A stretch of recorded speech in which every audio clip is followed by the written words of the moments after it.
no. Nick Wright's recent hair transformation has the internet abuzz, but luckily Chris Carter walked us through Nick's haircut yesterday to put any rumors to bed. Say, what? All right, here we are behind the scenes with my guy. I know you people don't realize this, but it's him. It's his real natural hair. He's actually getting a haircut. These aren't hair plugs. It's not a toupee. It's a bit that I do on TV. Yeah, why would people think it's a toupee other than you keep saying it's a damn toupee? You shame me into growing my hair out. Okay, first of all, zip it. AJ, our new barber, straight in, hooking my dude up. We're going to get him looking fresh for the gram. All right? Nick Wright, people. Only one mess with you is me. You guys, honestly. Well, me and your wife. You happen to look much better now than you did hairless. I'm trying, bro. We're gonna work on your body. I'm trying to help you out with the glasses. Check out the glasses. Come on. I used to wear glasses. Come on. I was told not to wear the Come glasses. on, put the glasses on. Come on. No, I'm not. Come on, we got a couple characters. Come on, bro. I'm not doing it. This is my guy. Do it, Nick. God. Who does he look like, internet? Stop. Come on. Stop. He looks like Humpty. Oh, you're such a son of a... You're such a bad guy. This is if my we're guy. going to dispel the lies about me, can we, real quick, What? Can we both stand up if we want to get rid of all the lies you tell about me? My leg hurts. Okay. I'm afraid I might rupture my Achilles on the way up. Yeah. Also, had you ever even been outside in that first picture when you were bald? Okay. I mean, hey, look at this. Hey, don't zoom in on that again. Hey, Mr. Tickles, back up. I'm not comfortable with any of this. This is Nick, body shaming, hair shaming. Got some color, grew some hair. You're like a real man now. You look good. Let's do it. You want to have a standoff? You want to stand up, man. Quit telling everyone. Okay, here you go, America. Look at my guy. Here we No go. more Look at that. Put your arm down, man. Okay. I've had enough guys hugging me this week on this show. No problem. I'll talk to you later. Are we still on the air? Is this on the air? Barely. I love that guy, man. Thank you. I love you too. Now quit now. Once people stop believing I married your sister, we'll have all the lies out. Man, I told my sister she was marrying a famous rapper, and his name is Humpty. Moving on likes to his Anthony oatmeal Davis lumpy. now. Lakers and Celtics seem to be your front runners. LA reportedly offered Brandon Ingram, Lonzo Ball, a number 4 pick. Pelicans reportedly wanted Kyle Kuzma in that package. That's the sticking point right there. On the Boston side, AD's agent Rich Paul told SI that if the Celtics were to trade for AD, he would be simply a 1-year rental. Nick, how do you see this all playing out? If this doesn't end with Anthony Davis on the Lakers, then the mismanagement, the mayhem, the disastrous offseason that the Lakers have had would have all just been a preamble to butchering a tailor-made ideal situation, which is the best available player come available via trade. He and Kawhi Leonard of the last 5 years, 8 years, want to go further back? This is a top 6 guy, MVP candidate, 26 years old, prime of his career, perfect fit for the team, wants to be there. Other bidders are just falling by the wayside because he and his agent, Rich Paul, have executed this part of it quite well, which is there's only one place that knows they'll get to sign him to an extension, and that's Los Angeles. Yes. If the Lakers can't finish this, if Rob Pelinka can't get this across the finish line, then the LeBron James era will be a wasted one because this fixes it. This makes the screwing up Tyronn Lue not matter that much. This makes Magic, I ain't going to be there anymore, not matter so much. Because what matters in the NBA is overwhelming talent.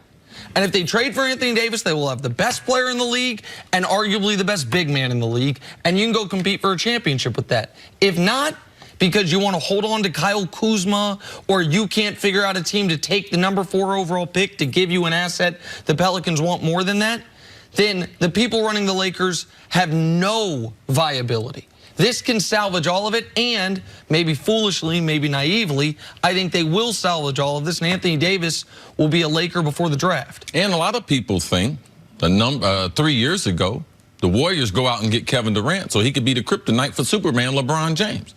Now Kevin Durant's down. Now LeBron James with AD, it's a match made in basketball heaven. LeBron's ability to distribute the ball, also getting someone compared to getting a guard or something, someone that can help LeBron as he gets older to protect the rim, because LeBron is not going to be an elite defender over the course of the regular season. We will see spurts of it in the playoffs, but these are the types of things with Anthony Davis' skill level that would make him the perfect match for LeBron, and it would help turn around some of the things, the optics that we saw from last season during the year where they weren't able to get a trade done. It affected the younger players, and great momentum going into the 2019 regular season where the Golden State Warriors are retooling. Kevin Durant's trying to get someone to join him. We don't know where Kawhi is going. If you were betting money right now, it'd be hard to bet against Toronto or the Clippers. So Houston is trying to make major changes. The league's in flux. We don't know where Kyrie's going. And it's a good flux. All right, it would be a good flux for the Lakers, a good opportunity to take advantage of it. And the idea that next year, even if Kevin Durant does what I don't think any of us expect him to do, but he stays in Golden State, because of this sports-wise tragic injury, they're beatable because you can't pencil him in to even play next season. Next season will be the best season LeBron has remaining. And then the season after that will be the second best season. Like, LeBron is not, I think he's done a great job of maintaining, but the idea that LeBron's going to get better in year 17 or 18, that's foolish. This is your best opportunity.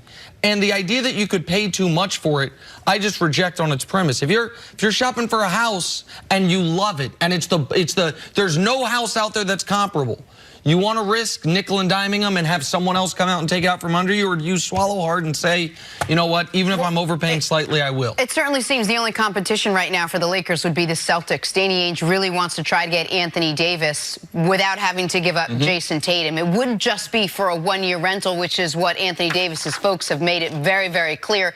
You think it's worth it for the Celtics? Absolutely not.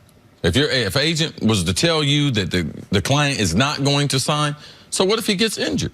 What if all these things happen on your watch? Like, you're not going to present the best trade offer. I don't believe that the Celtics, Mannix has tried to convince us of something different. I don't believe that they have an offer that they can offer the Pelicans. And I wouldn't go through it, even though Paul George just changed people's mind because OKC won him over. Right now, Kawhi's in the finals. We don't know if he's going to go back to Toronto, but if you look at the last rentals, there has been success that would allow a team to say, you know something?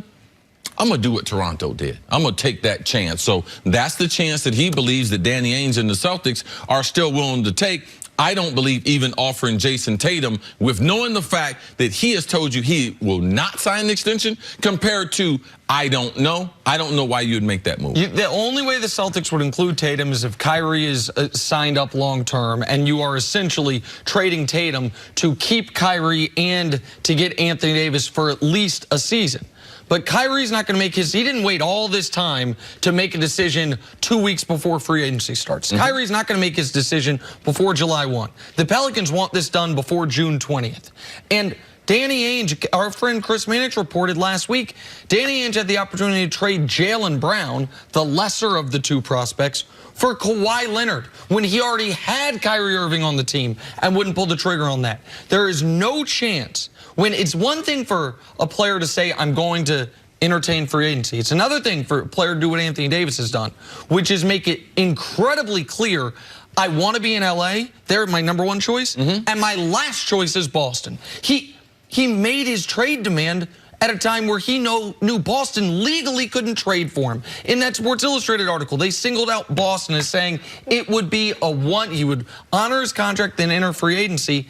Danny Ainge, if you trade Tatum, which he won't do without a commitment from Anthony Davis, which he won't get, your entire bounty from that Nets heist could be out the door in a year, with and have no future. Right, with nothing to show And why are the Knicks no longer a viable option in your opinion? Because Anthony Davis, that would be his second best destination, but Rich Paul and Anthony Davis have been consistent and said they will not sign the extension. He will enter free agency next summer. So now the Knicks, Scott Perry, gentlemen, they can't make the best offer. They're not going to give up Mitchell Robinson. They're not going to give up Knox or younger players. Number 3 pick. Because they don't know if they could sign him. So it could be like LeBron James is getting 2 bites of the apple. They're trying to trade for him, and you decide to trade him somewhere else. LeBron's going to get him next summer because regardless of all these other things, general managers, players, and other places, If Anthony Davis could handpick a place he would play for the next 10 years,